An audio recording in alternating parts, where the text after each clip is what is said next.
This is the Sport Fishing Championship. And this is looking down on Cape May, New Jersey. It's stop number 7 of 11, the South Jersey Yacht Sales Offshore Showdown.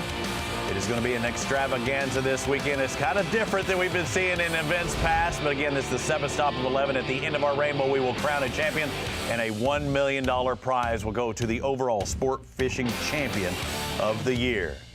Cape May has been around for hundreds of years. It's a vacation destination on the northeast and mid-Atlantic coast there, smack dab in the middle of the business, because all of these fish seem to work their way up from the Gulf, hit that Gulf Stream, and work their way up to the northeast. We're looking for tuna, blue marlin, white marlin are possibilities this weekend as well. But so far, Robbie Floyd, Peter Miller, so far we're seeing Tuna Palooza. That's what I'm going to call it until we see otherwise, Peter. But it's one of the things that you have to deal with at every one of our stops. We've seen different varieties of fish being caught throughout the season. It just so happens that tuna are the species we're seeing this week. Yeah, this area is chock full of tuna. The times I fished out of Cape May, you take that subway from New York City, you take it down all the way to Cape May, and you hop on a boat and you head out there. You haven't slept in a couple days, and you're hoping for white marlin, you're hoping for blue marlin, but there's always going to be tuna that are going to be biting in between that. So you have a variety of tackle. You've got light tackle to heavy tackle, and right now, like you said, Robbie, they're catching a lot of tuna. And we'll see different varieties, I'm sure, as the week progresses. We saw last year at this event some, blue marlin, some white marlin as well, but several tuna, and they are part of our championship fish division. Right now, the biggest yellowfin tuna caught of the year was from the Mississippi Gulf Coast Billfish Classic. Drew Phillips has a 206-pounder. That's going to be tough to beat, but there are 200-pounders out here. That's right. The Invincible Boats Championship fish, yellowfin tuna, is a beast. Look at the sickle fins on that fish. You can always tell a Gulf fish. They happen to have very long, streamy sickle fins, and it's not something you see everywhere around the world. So they're very unique, and that's a cool-looking fish right there, and a big one, a tough one to beat. Let's go to our Garmin Team Spotter, see where these boats have been out on the water. And there's several canyons we're going to be dealing with.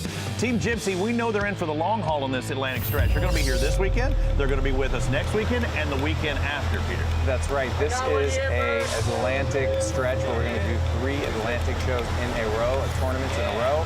The guys are rigging right now, as you can see. They have smaller profile baits. There's a lip bait. They're trying to catch baits. They're trying to catch all kinds of species because a lot of fish count in this tournament, and that area has a lot of different fish.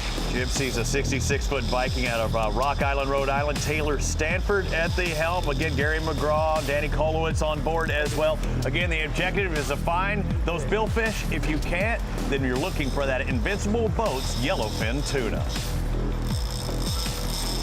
Good.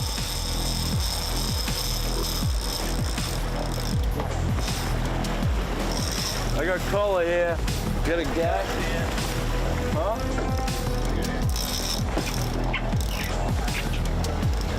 Lift and reel down good. Go up, pump it a little. There you go. Keep doing that. Crank. There you go. First one of the canyon season, boys. Good job. Get him back out. Good one, Jerry. How's it going? My name's Taylor Sanford, captain of the Gypsy. Fishing day 1 of the Offshore Showdown. We started off the yellowfin early. It's been quite slow since. We got an update on our charts. Saw that there's a little better altimetry up inshore, so that's the plan now, is push inshore and keep looking. Again, the odd thing with this tournament compared to the others is we've seen it before where they went back out, in and out on each days, but here it's a 3-day event, but a 2-day tournament. They're going to fish day 1, take day 2 off, and then go back out there and fish day 3. It's a day for adjustments if you're talking about today on, Friday. And you see that they have a different design for their teasers. Those are birds, and they're flopping across the surface, so they're making the white water behind the boat, and they're kind of shimmying on the surface. And they also have the mud flaps. They've got the flippy floppy teasers. They're actually called flippy floppy teasers. First time I heard that, I thought, okay, you're just joking. You made that up, but that's actually the name when you go to buy them. So they're kind of targeting, when you see that they're targeting whites, they're targeting tuna, and they're trying to get into an area. Maybe once they find those fish, they can start targeting the blue marlin once they get into them. But this is a good way to search and seek for what you want to get. Well, there's the 50-foot Egg Harbor. Scott Heisey on board. High Seas, Team High Seas. We'll get to talk to them when we come back. Again, there's one about my age, but the others, they can be my kids, Peter. There's a young team on that boat.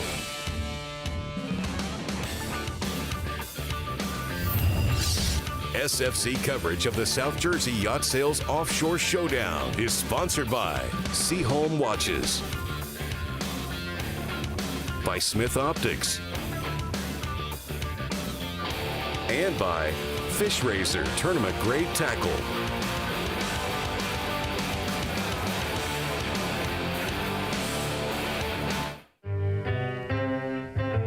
Whether you like to ride the wind, find your secret cove,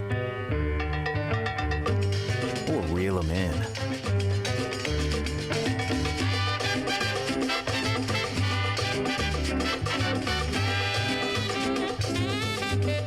Plot your paradise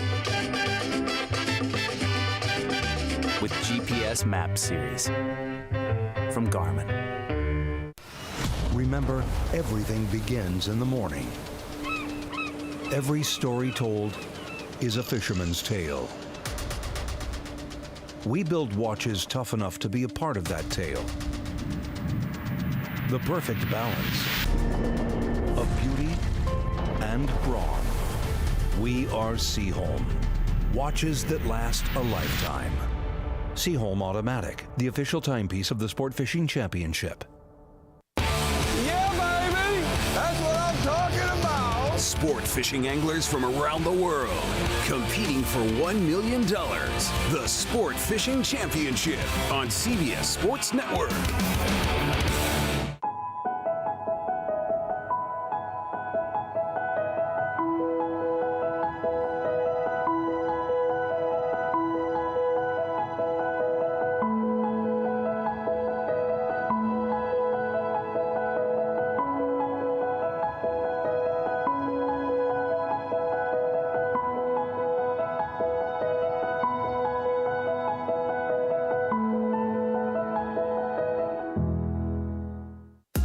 See it, live it, love it. The largest in-water boat show in the world, the Fort Lauderdale International Boat Show. More than 3 million square feet, fishing boats to super yachts, engines, accessories, learning experiences, and culinary delights. Save the dates, October 26th through 30th. Details at flibs.com.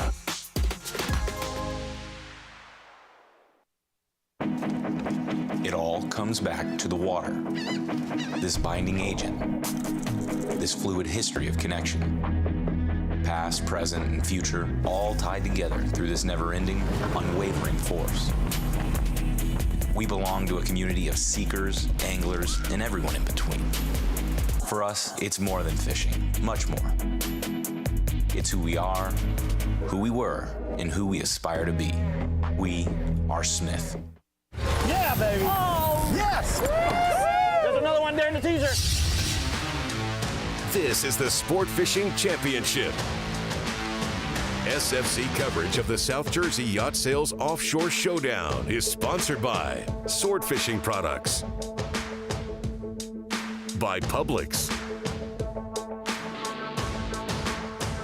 and by Yugo. And today is day 2 of the South Jersey Yacht Sales Offshore Showdown. It's a lay day. It's an off day for these anglers as they were out on the water very early yesterday morning, taking off from Cape May, New Jersey. They have a 100-mile radius that they cannot fish outside, and that makes it special as well. If there's a canyon that's 130, you can't go there. But when you look at this fishery at Cape May, you know there are some big fish out there in these Atlantic Ocean waters. But one of our teams to look for is Team High Seas, a 50-foot Egg Harbor. I believe Scott Heisey's the father on that boat, but there's some young guns on this vessel that know how to get it done. On the right side. What was it, Will? Don't bring it in! Don't bring it in! Keep it coming! Keep it coming!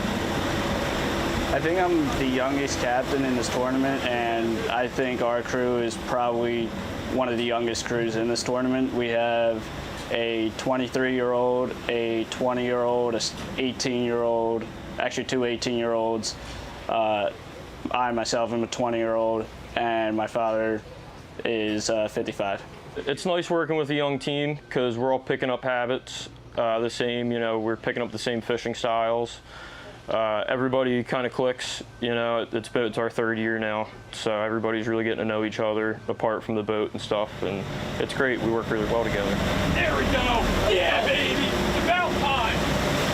Yeah, baby. Flat line. Staying up high. Yo, get that center rigger out the way. Did you see him, you will? Scott, bring it over there. Teaser, right teaser. Right teaser. Slow it down a little. Yeah, go ahead and bring this right here. Let's get this fish. I was there for that one. It was worth the rum and coke. That's all you needed. Damn, that's what it took. Hey, get this long rigger out of the way. Get the long rigger out of the way. It's crossing me. Wow, that's good for now. All right, next is the ballyhoo dredge. Get the ballyhoo dredge on. All right, take me out of gear. Long rigger.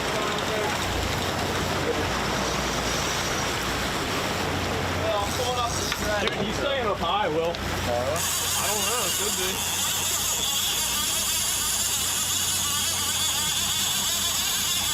Bump forward. Every time. No. What? Oh, bump forward. Yeah, forward. Yeah, look and see if he's jumping up there. I have no idea what he is. Yo, see if you see anything out there. Staying real up high. Nothing. Yeah, we're good right here.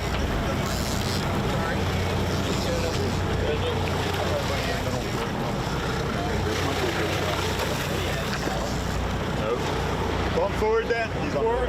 Robbie, looks like they've got a nice tuna on there. No bump forward. Light tackle, bringing a nice tuna. He said it was staying up high, which they maybe thought it could have been a marlin staying up high, because the tuna is typically going to dive down deep and stay down and then pinwheel at the end. But to be on the surface, it's kind of misleading sometimes, so you don't know until you see the fish. What about tuna? You know, I've been out in the ocean before and I've seen them schooling or busting the top. The situation like that when they still had high? I mean, were they around schooling fish? Well, no, I don't believe they're around schooling fish. I believe that fish came up in the teasers, went onto one of their baits, and actually bit their bait. And I think they may have thought it was a billfish at the time, but it turned out to be a yellowfin. They got some nice dinner coming up. Let's go on site with Site 1. On site in Cape May, New Jersey. Let's bring out the High Seas team. Garrett Dobbins, welcome. Dan Heisey, welcome to the show. It's a lay day. It's something different we don't see on the Sport Fishing Championship. What's it like for a team like yourself to know that you're out there fishing yesterday and have today off? Gives us time to regroup, see where we want to head to on Saturday, and it gets tiring out there, so it's nice to have nice to relax for a little bit, I'd say. I get it. Now, Peter, you were noticing one thing about the light tackle with them. It looked like they were tuna fishing. Yeah, that's right, guys. I see you guys doing some great work. It's really cool to see you guys being so young, running the boats and with a family, and it's very impressive. So congratulations on that. But I noticed that the tackle you guys were using was, like kind of white marlin-ish and maybe smaller tuna-ish. Was that what you guys were seeing or hoping to start your day out with? What was the idea behind that? Yeah, well, in the morning, we were kind of aiming for marlin, and then throughout the day, there was just a ton of life, ton of whales, ton of bait, but we weren't able to get them up, and yeah. Yeah, but it looked like you guys were firing on all cylinders, which is really cool. Everybody had something going on. You had so many teasers, I couldn't even count what I was seeing out there with the flippy floppies. And they left them the in, mud too. Flaps, and everything was happening. You guys had ballyhoo, you had everything going. So it was really impressive. Everybody has their job. You guys are a well-oiled machine. With the whales and the bait and all the, the tuna, are you hoping to go back to that same area, maybe to try to find the blue marlin tomorrow? Is that the idea? I'd say that we saw some pretty good tuna marks where we were, and we might try and target tuna on this trip specifically, but we haven't really decided yet. We'll probably talk about that later this afternoon. But yeah, there was a ton of life where we were at, and from what we heard, a lot of the other spots didn't have as much, so we might head to the same spot.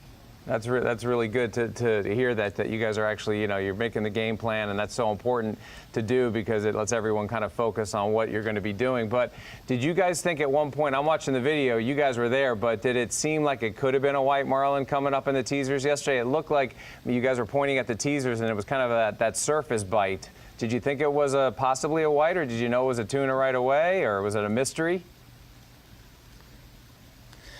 Yeah, so at the beginning of the fight, it kind of ran off up high like a marlin would.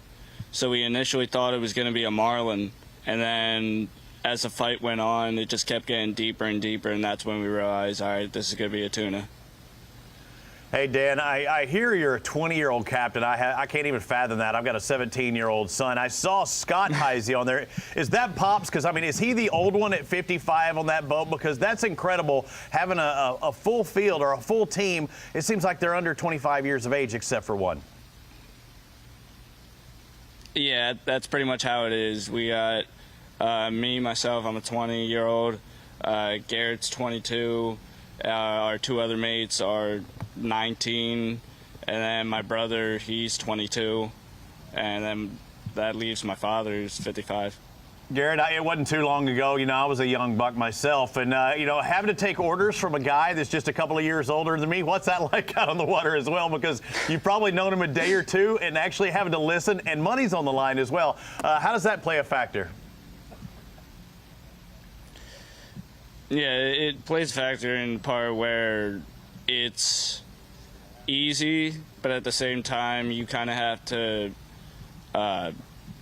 learn and listen to what the guys around you are telling you so you don't lose a fish and kind of cost you guys a trip.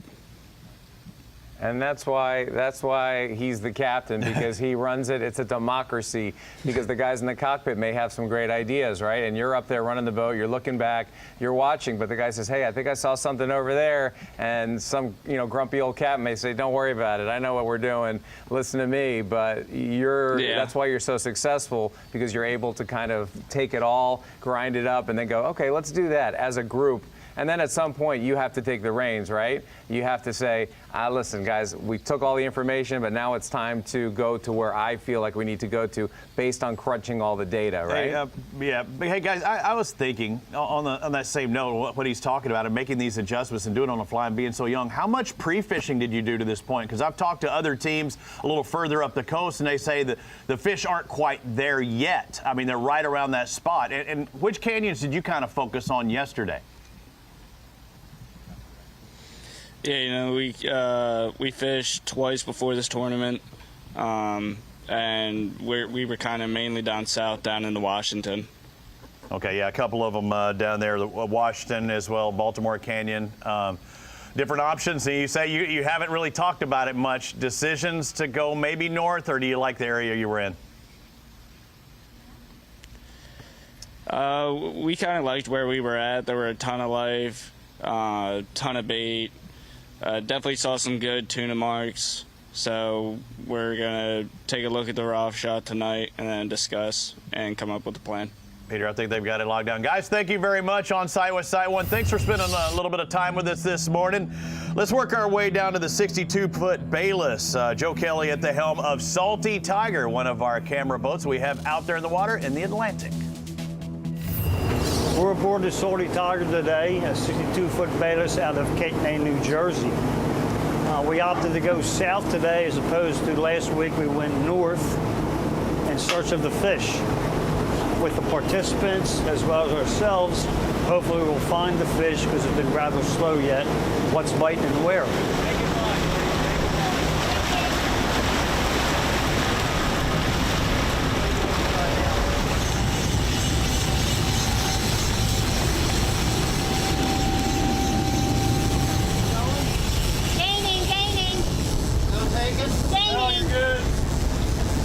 Pull them forward, maybe. Gaining at a good pace. Everything's good.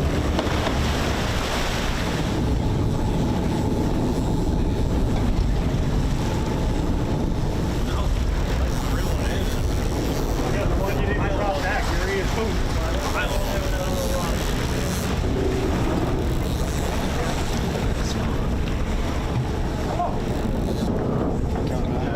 All right, leader. I got leader.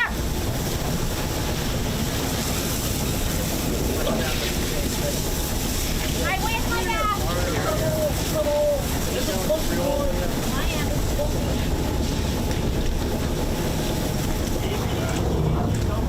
The little one. We even want to kill him? Yeah, if he's legal. There's points. All right. Oh. Yeah, he might be. If he's legal, there's points. Got me 35.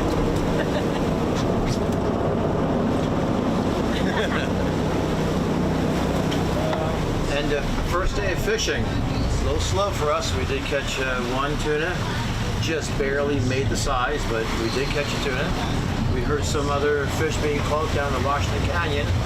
Overall, it sounded like it was a slow day, so we're going to prepare for Saturday's fishing when we get back to the dock. Hopefully we can change our luck around and catch a boatload of tuna fish or maybe some billfish.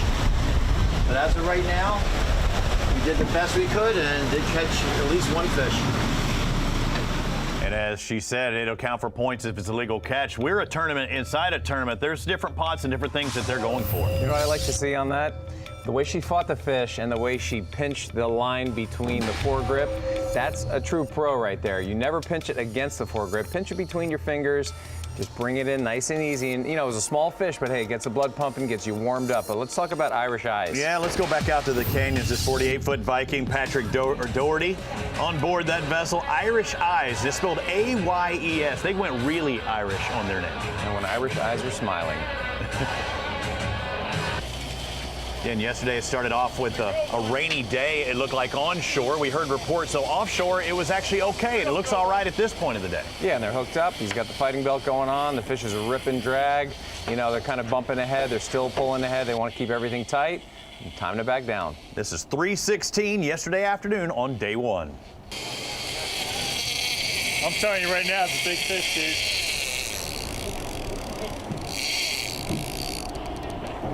You or him? Nice fish. What do you need? Sit still.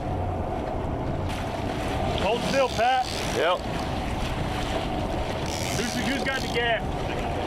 All right, I got one more crank. I'll be back up.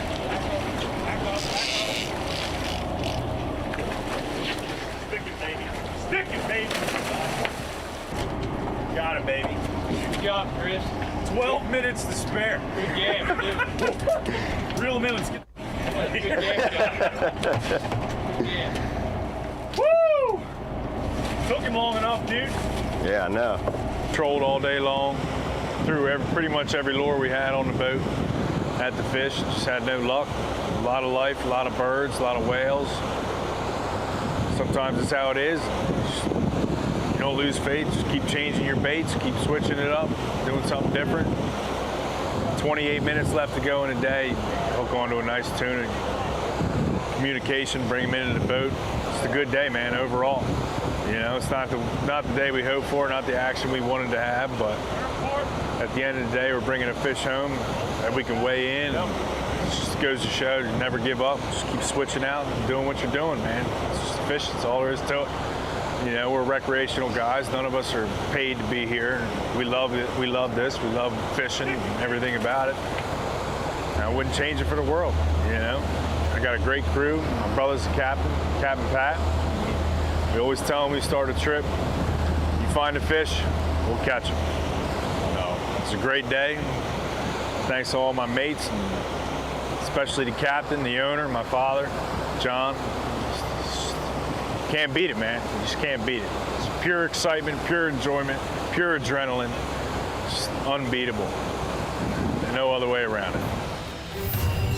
Chris Doherty with the catch on that yellowfin on Irish Eyes. I said it was 3-something in the afternoon. I think it was actually 12, but I heard him say we only had 15 minutes left, so that must be before they needed to head back. So it was a close call for them. Yeah, you got to time it right, Robbie. You know, you have to get back to shore at a certain time, so you got to catch that fish and punch it. Yeah, you look at the catches up till this point. Again, that was midday on day one, 3 different catches. We also had the one just a moment ago from Salty Tiger that we didn't identify necessarily in our unofficial scoring earlier, but you're seeing a couple catches from Gypsy.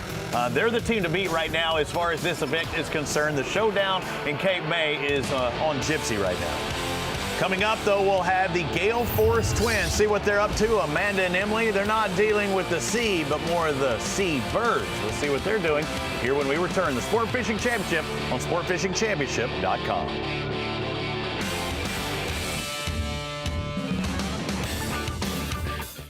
The Guy Harvey Ocean Foundation is honored to be the official charity of the Sports Fishing Championship. Through this partnership and the support of donors like you, future generations will enjoy and benefit from a naturally balanced ocean ecosystem. Our education programs, both in the classroom and online, bring to life the work needed to make sure we have clean oceans for decades to come. Join us today at www.ghof.org. Sometimes saying no can be really difficult. It's hard to set boundaries, to give yourself space and time. Hop water means never having to choose between having fun or missing out. A sparkling hop water full of flavor and packed with mood-boosting benefits that's non-alcoholic with no calories, no carbs, and no sugar. So go out there and get up to no good. That's what I'm talking about. Sport fishing anglers from around the world competing for $1 million. The Sport Fishing Championship on CBS Sports Network.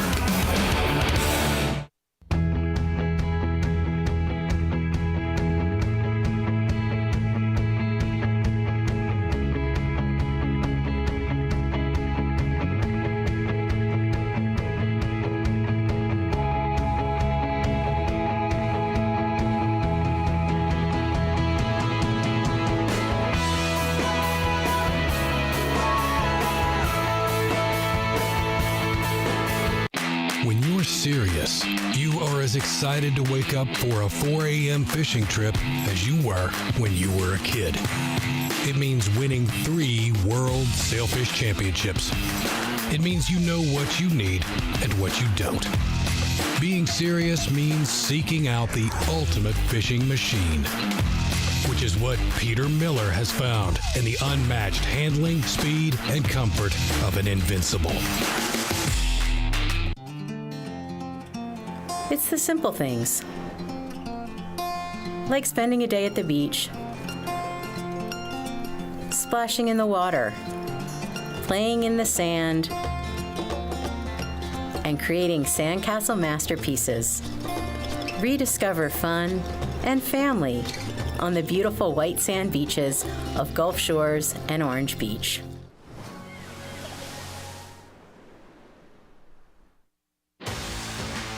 SFC coverage of the South Jersey Yacht Sales Offshore Showdown is sponsored by Invincible Boats,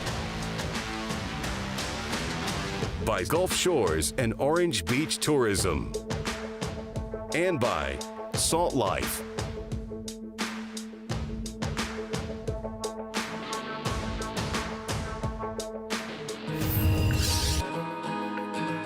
We are with marine biologist and fellow captain Hannah. We are about to go osprey banding. Would you care to elaborate on exactly what it is we're doing? Sure. So we're actually going to be going up into that platform behind us, which is an osprey nest. Humans built the platform, which are mimicking dead trees, and we don't have a lot of dead trees here because unfortunately we built over all of our forest. So we put these platforms up, and then the osprey actually makes the nest. They make the nest out of sticks and grass and unfortunately plastic plastic and everything and anything they can put in a nest, like Nike sandals, Christmas lights, fake snakes. I've seen everything, and we'll see what we find.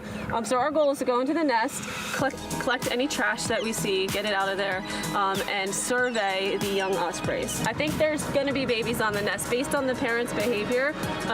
They're sticking really close to the nest, and they're very aggressive towards us. So I do think there's going to be babies. Which Okay, is awesome. very aggressive. We'll do our best not to get the they might don't take get attacked by an osprey. Yeah, You'll be fine. they might take your hat. They dive bombs. Oh, that'd be they like to funny. grab things.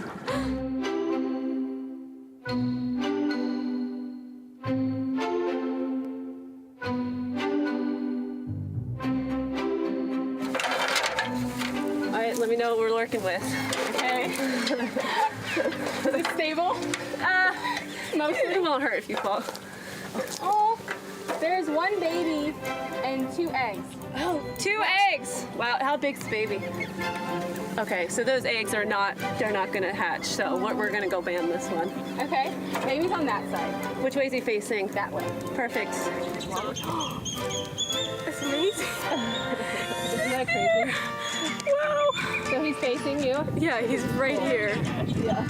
That's insane. That's amazing. Okay, you guys can see right now we have 1 baby and 2 eggs.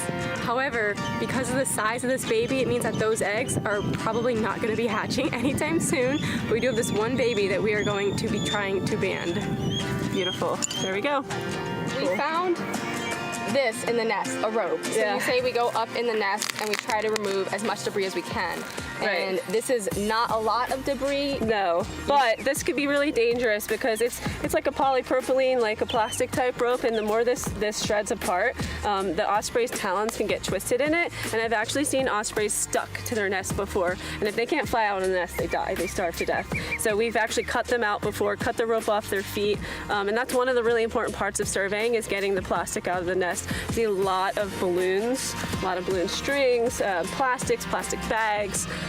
Sometimes fishing line, all kinds of stuff. So it's just important to collect your trash and remember to just really recycle as much as possible, reuse stuff, and clean up after yourselves. Because if it's something cool looking, the ospreys will pick it up. They'll pick it up. Everything from flip-flops, you said, hats. Last year we found 3 Nike sandals in one osprey nest. One osprey just had a thing for these Nike sandals. 3 different Nike sandals in one osprey nest. It was the most bizarre thing ever. Great job by the ladies there in Cape. A lot of things to do. I mean, you talk, Peter, about all the things you can do vacation-wise. Of course, you can go out there fishing, but a lot of sights to be seen. Robbie, that's such an interesting fact that they brought that up today because a friend of mine actually rescued an osprey the other day, climbed up and got it freed from whatever was attached. It was stuck to its nest, climbed up, got it free, and it flew away.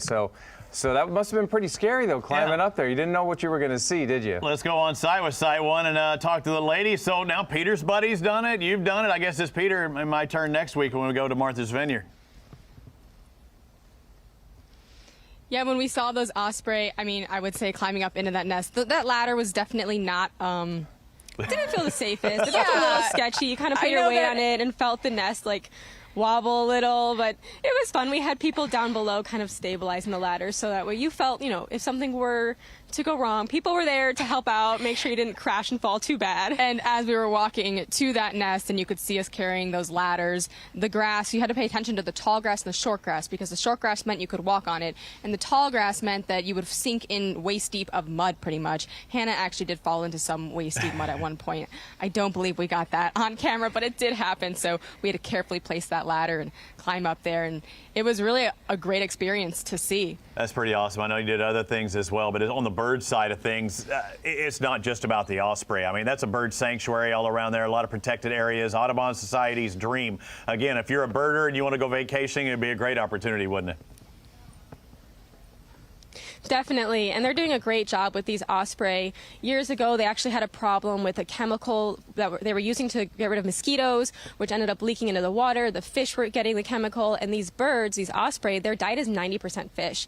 So they were eating the fish, and then these chemicals were affecting their eggs that they were laying, and the eggshells were no longer hard. So when the parent birds were to lay on their eggs, the eggs would actually crack, and then the babies could never be born. And that's where Hannah comes in, and they had this big project, and thankfully the osprey are doing really well right now, and the eggs are no longer cracking, the chemical is no longer around, and that's where people like Hannah, marine biologists, are really awesome getting there and making sure that the osprey are healthy and continuing to grow their population. And you can only imagine if it's affecting the osprey, which their diet is 90% fish, and they are over in the marsh and the mud flats where the ecosystem really starts. That's where the babies are. That's where everything really begins. It's the nursery of the ocean, and that's eventually going to head offshore to the blue marlin because the small fish eat the bigger fish, and the bigger fish, and so on and so on. So it's really great that they've done this project, that mosquito chemical is no longer around, and the osprey have made almost a full recovery, and it's safe to say our blue marlin are safe as well now. So if you were to go bird watching and you went to this area and you were looking for ospreys, what is the sound that an osprey makes? Oh, can you guys pull this off? Either one of you pull this one off? Sounds like a Dumb and Dumber moment. Okay, so that's a really great question because, to be completely honest, we didn't hear them. That's they didn't make any aggressive ladies. noises. No. All right. Well, I got you guys. He's like, what would it sound like? You're going to go there, Peter? It's so high Peter, pitched. I want to know what would it. What was it? Let me do it again. Do it again. What would it sound like? It's very, like, if you take that like 10 octaves up, it's so high pitched that it's almost like you think it's a bird about this big. One last time. Hey, hang on. It sounds like Dumb. It sounds like Dumb and Dumber. This sounds like the most annoying sound in the history. No, this is more like Wolf of Wall Street. You remember when he goes, this one? Oh, come on, somebody. Anybody help me here? I need some help. Somebody pull me off. Peter, get the hook. We've got clamming to talk about. Don't use it all up in one thing. The ladies got to see more than just one thing. Actually, there's several things we'll talk about this week. The clamming as well. I know you went to the Coast Guard as well. There's a lot of stuff to see and do and be a part of.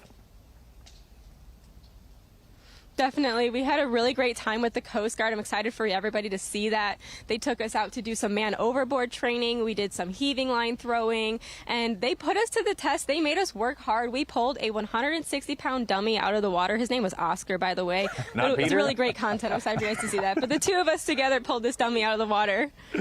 Oscar was definitely dead weight, and they would throw him in, and his boots would completely fill up with water, and he was very quiet and slept the whole time on the boat. But they said, hey, you guys got to pull Oscar in, and I actually did cut my knees up in the process.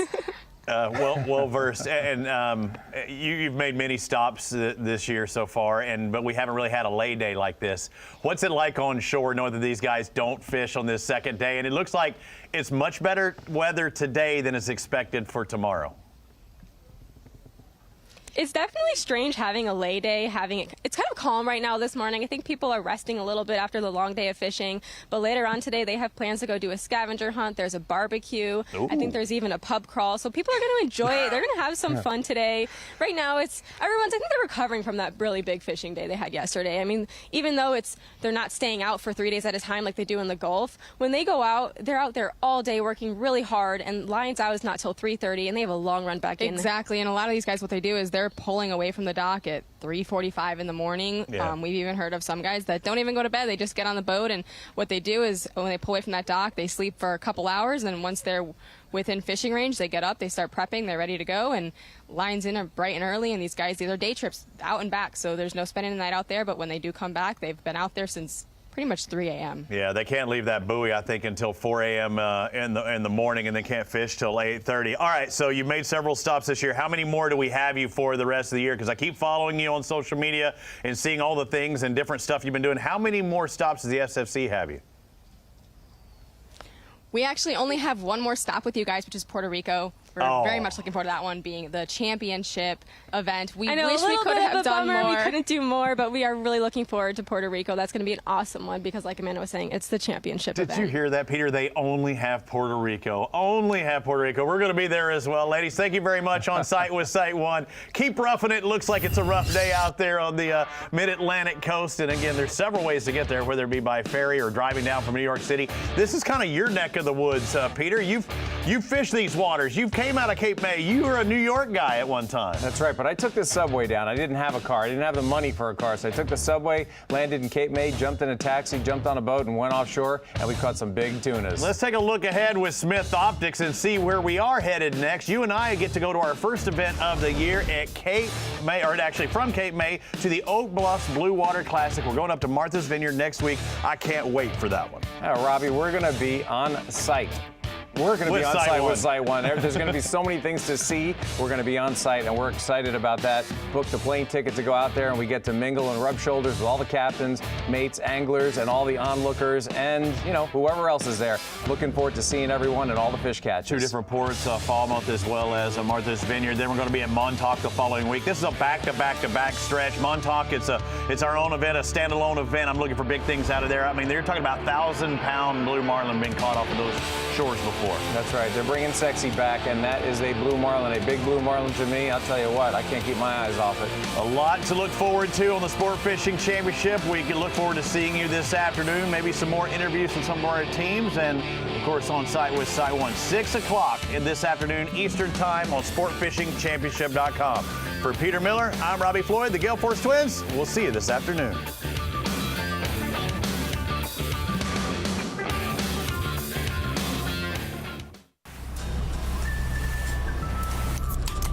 A day out on the water could go great. Or it could have a few minor setbacks. Things could get rough.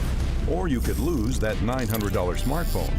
Whatever the problem, Yugo provides unmatched premium protection for any water sports adventure. Yugo. To get yours, visit YugoWear.com or simply scan the QR code on the screen. And remember, just add water. Some call it joie de vivre, the joy of life. In Louisiana, it's our way of life. From music that shakes up your senses to food that wakes up your palate. That joy vibrates in every note we play and spices up every meal we serve.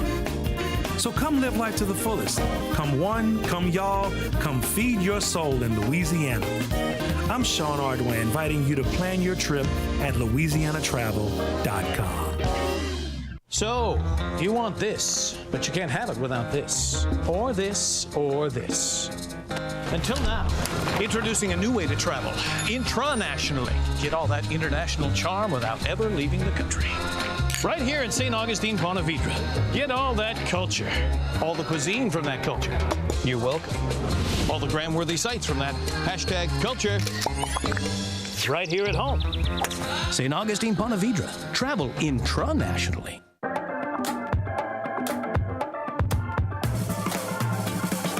Get it, slip it, cuff it, check it. Talk to doctor now and share it. Get it, slip it, cuff it, check it. High blood pressure silently affects millions of Americans. Staying on top of your blood pressure is as simple as these 4 easy steps. Self-monitoring is power. Visit manageyourbp.org to learn more. Yeah, baby! That's what I'm talking about! Sport fishing anglers from around the world competing for $1 million. The Sport Fishing Championship on CBS Sports Network. When it comes to performance, comfort, and functionality, we've got you covered.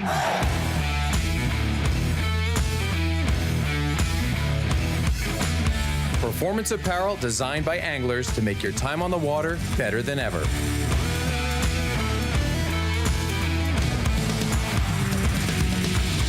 Salt Life, the official apparel sponsor of the Sport Fishing Championship.